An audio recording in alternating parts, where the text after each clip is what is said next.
Hello everyone. இந்த வீடியோல ஒரு அரேல இருக்கிற எலிமெண்ட்ட சர்ச் பண்ண போறோம். எலிமெண்ட் ஃபவுண்ட் ஆச்சுன்னா, எலிமெண்ட் ஃபவுண்ட் அப்படின்னு லாஸ்ட்டா பிரிண்ட் பண்ணிறணும். இல்லன்னா நாட் ஃபவுண்ட் அப்படின்னு பிரிண்ட் பண்ண போறோம். ஓகேவா? இது வந்து லீனியர் சர்ச் யூஸ் பண்ணியிருக்கேன். ஃபர்ஸ்ட் இந்த லீனியர் சர்ச்ங்கிறது எப்படி ஒர்க் ஆகும்னு பார்ப்போம். இந்த லீனியர் சர்ச்ச சீக்வென்ஷியல் சர்ச்ம்பாங்க. சீக்வென்ஷியல் சர்ச்னா அப்படியே வரிசையா ஒவ்வொரு எலிமெண்ட்டும் ஆர்டரா நம்ப கம்பேர் பண்ணிட்டே போப்போறோம். ஃபார் எக்ஸாம்பிள் நமக்கு சர்ச் நம்பர் 13 இருக்கு. ஓகேவா? இந்த 30 வந்துட்டு இந்த அரேக்குள்ள இருக்கா அப்படின்னு சொல்லிட்டு நம்ம செக் பண்ணிட்டே இருக்க போறோம். அரேயில இண்டெக்ஸ் வச்சு தான் ஒவ்வொரு எலிமெண்ட்டா நம்ம மூவ் பண்ண முடியும். இப்ப நம்ம வந்து பார்த்தீங்கன்னா, ஐல எடுத்தோனே 0 இருக்குமா? அப்போ அரே ஆஃப் I அதாவது 0த் இண்டெக்ஸ் நேரா 10 இருக்குல்ல. இந்த 10ம் இந்த 30யும் சேமா இந்த இடத்துல கம்பேர் பண்ணுவோம். இல்ல. அடுத்து 20 கூட கம்பேர் பண்ணுவோம். இல்ல. 30 கூட கம்பேர் பண்ணுவோம். சேம். அப்போ நம்ம என்ன பண்ணிரலாம்னா, ஃபிளாக்ல ஃபவுண்ட் அப்படின்னு சொல்லிட்டு மாத்திர்றோம். ஃபவுண்டுன்னு சொல்லிட்டு இங்கேயே நம்ம பிரிண்ட் பண்ணலாம். நான் வந்துட்டு என்ன பண்ணிடுறேன்னா, ஃபவுண்டுன்னு சொல்லிட்டு பிரேக் குடுத்துர்றேன். பிரேக் எதுக்காக குடுக்குறேன்னா, எனக்கு இங்கேயே ஃபவுண்ட் ஆயிடுச்சுன்னா, ரிமைனிங் எலிமெண்ட்ட எனக்கு செக் பண்ண தேவையில்ல. தேவையில்லாம அந்த அன்வான்டட் கம்பேரிசன அவாய்ட் பண்றதுக்காக இந்த இடத்துல பிரேக் குடுத்துர்றேன். ஓகேவா? இந்த இடத்துல F = 1 இருந்துச்சுன்னா எலிமெண்ட் ஃபவுண்ட். இல்லன்னா நாட் ஃபவுண்ட். ஸோ எடுத்தோனே Fல 0 தான் இருக்கும். நம்ம தேடுற எலிமெண்ட் கிடைச்சா மட்டும் தான் F 1ன்னு மாத்துறேன். ஓகேவா? இந்த மாரி தான் இந்த லாஜிக் ஒர்க் ஆகும். இது எப்படின்னு சொல்லிட்டு இன்னும் கொஞ்சம் டீட்டெயிலா இப்ப பார்ப்போம். ஸோ எடுத்தோனே அரேல ஒரு 5 எலிமெண்ட்ஸ் இருக்கு. நம்ம அரேவ இந்த மாரி பாக்ஸ் போட்டு எழுதிப்போம். ஓகேவா? அதுக்குள்ளார 5 எலிமெண்ட்ஸ் இருக்கு. அரேவோட நேம் ARR அப்படின்னு வச்சிருக்கேன். உள்ளார ஃபர்ஸ்ட் எலிமெண்ட் 10, அடுத்து 20, அடுத்து 30, அடுத்து 40, அடுத்தது 50. அரே எலிமெண்ட்னாலே இண்டெக்ஸ் வச்சு தான் ஆக்சஸ் பண்ணணும். ஸோ இண்டெக்ஸ கீழ போட்டுக்கிறேன். ஸோ இதோட லெங்த் வந்து பார்த்தீங்கன்னா, nல வச்சுப்போம். 5 அப்படின்னு. இப்போ சர்ச் நம்பர் 13 வச்சிருக்கேன். ஸோ எஸ் நம்பர் 30யா? அதுக்கப்புறம் ஃபிளாக் வேரியபிள் ஒண்ணு யூஸ் பண்ணியிருக்கேன். Fன்னு. ஸோ 0னா ஃபால்ஸ்ன்னு அர்த்தம். இனிஷியலா நான் ஃபால்ஸ்ன்னு வச்சிருக்கேன்.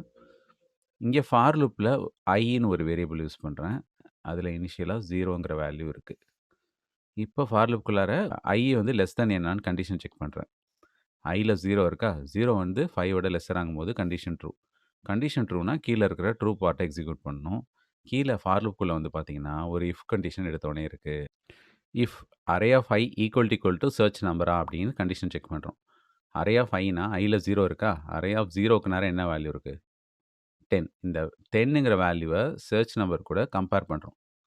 ஈக்குவல் டூ சேமான்னு. இல்ல. 10 வந்து ஈக்குவல் டூ 30 ஆகும்போது ஃபால்ஸ். ஃபால்ஸ்னா இஃப் கண்டிஷன் அப்படியே ஸ்கிப் பண்ணிடணும். ஸ்கிப் பண்ணிட்டு ஐய 1ன்னு இன்கிரிமெண்ட் பண்ணணும். லூப்ப செகண்ட் டைம் ஐட்ரேட் பண்ணணும். ஓகே. 1 வந்து 5 விட லெஸ்ஸர் ஆகும்போது கண்டிஷன் ட்ரூவா? கண்டிஷன் ட்ரூனா திரும்ப இஃப் கண்டிஷன் கீழ வருது. Array of I equal to S நம்பரா? அரே ஆஃப் Iனா Iல 1 இருக்கா? அரே ஆஃப் 1க்கு நேரா என்ன வேல்யூ இருக்கு? 20. 20 ஈக்குவல் டூ 30 ஆகும்போது ஃபால்ஸ். ஃபால்ஸ்னா எகைன் வந்துட்டு இஃப்போட ட்ரூ பார்ட்ட ஸ்கிப் பண்ணிட்டு ஐய எகைன் 2ன்னு இன்கிரிமெண்ட் பண்ணணும். இப்போ 2 லெஸ் தென் 5 ஆகும்போது கண்டிஷன் எகைன் ட்ரூவா? திரும்ப கீழ வரும். இஃப் கண்டிஷன் எகைன் செக் பண்ணுவோம். அரே ஆஃப் Iனா அரே ஆஃப் 2. 2க்கு நேரா என்ன வேல்யூ இருக்கு? 30. 30 ஈக்குவல் டூ 30 ஆகும்போது கண்டிஷன் ட்ரூ. கண்டிஷன் ட்ரூனா இங்க F என்னன்னு மாத்துறோம்? 1ன்னு மாத்திடணும். இப்போ பிரேக். இந்த பிரேக் எதுக்குன்னு புரியுதா? இப்ப நான் தேடுற எலிமெண்ட் எனக்கு இங்கேயே கிடைச்சிருச்சு. இதுக்கப்புறம் நான் வந்துட்டு ரிமைனிங் அரே எலிமெண்ட்ஸ் கூட கம்பேர் பண்ண தேவையில்ல. 40யும் 30யும் சேமா, 15யும் 30யும் சேமான்னு கம்பேர் பண்ண தேவையில்ல. ஏன்னா எனக்கு தேடுற எலிமெண்ட் இங்கேயே கிடைச்சிருச்சு. நடுவுலயே கிடைச்சிருச்சு. ஓகேவா? அப்போ எனக்கு லூப் வந்துட்டு திரும்ப ஐட்ரேட் ஆக வேணாம். அதனால அந்த இடத்துலயே லூப்ப விட்டு வெளில வரணுங்கிறதுக்காக இந்த பிரேக்குங்கிறத போட்டிருக்கேன். ஓகேவா? இப்போ லூப்ப விட்டு வெளில வந்ததுக்கப்புறம் இங்க ஒரு எஃப் கண்டிஷன் இருக்கு. எஃப்போட வேல்யூ 1. 1 ஈக்குவல் டூ 1 ஆகும்போது கண்டிஷன் ட்ரூ. கண்டிஷன் ட்ரூனா அவுட்புட்ல எலிமெண்ட் ஃபவுண்ட் அப்படின்னு பிரிண்ட் பண்ணிரும். ஓகேவா? ஸோ இந்த மாரி தான் இது ஒர்க் ஆகும். சப்போஸ் நான் சர்ச் நம்பர் வந்து 16 குடுக்குறேன். 60 வந்துட்டு இந்த அரேக்குள்ள இருக்கான்னு பாருங்க. இல்ல. இல்லன்னா இனிஷியலா Fல 0 தான் இருந்திருக்கும். கடைசி வரையும் Fல என்னவா இருந்திருக்கும்? 0 தான் இருந்திருக்கும்.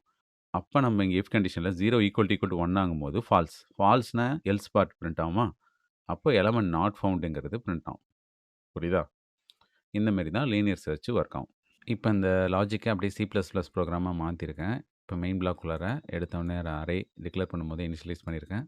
அடுத்து சர்ச் நம்பரையும் டைரக்ட்டா வந்துட்டு அசைன் பண்ணிட்டேன். அதுக்கப்புறம் ஒரு லூப் போட்டிருக்கேன். அதுக்குள்ளார ஒரு இஃப் கண்டிஷன் போட்டிருக்கேன். அரேவோட இண்டெக்ஸ வச்சுட்டு சர்ச் நம்பரோட ஒரு நம்பரா கம்பேர் பண்ணிட்டே வரேன். எப்பயாச்சும் கண்டிஷன் சாட்டிஸ்ஃபை ஆச்சுன்னா, நமக்கு ட்ரூவா இருந்துச்சுன்னா, Fஅ 1ன்னு மாத்துறேன். இல்லன்னா டிஃபால்ட்டா Fல 0ன்னே இருக்கும். அதுக்கப்புறம் பிரேக் கொடுத்துட்டு லூப் போட்டு வெளில வந்ததுக்கப்புறம் எஃப்ல 1 இருந்துச்சுன்னா எலமெண்ட் ஃபவுண்ட் அப்படின்னு பிரிண்ட் பண்ணிடுறேன். ஓகேவா? இப்போ 5ங்கிற எலமெண்ட்டு இந்த அரேக்குள்ளார இல்லை அப்படின்னா நமக்கு நாட் ஃபவுண்ட் அப்படின்னு பிரிண்ட் ஆகணும்.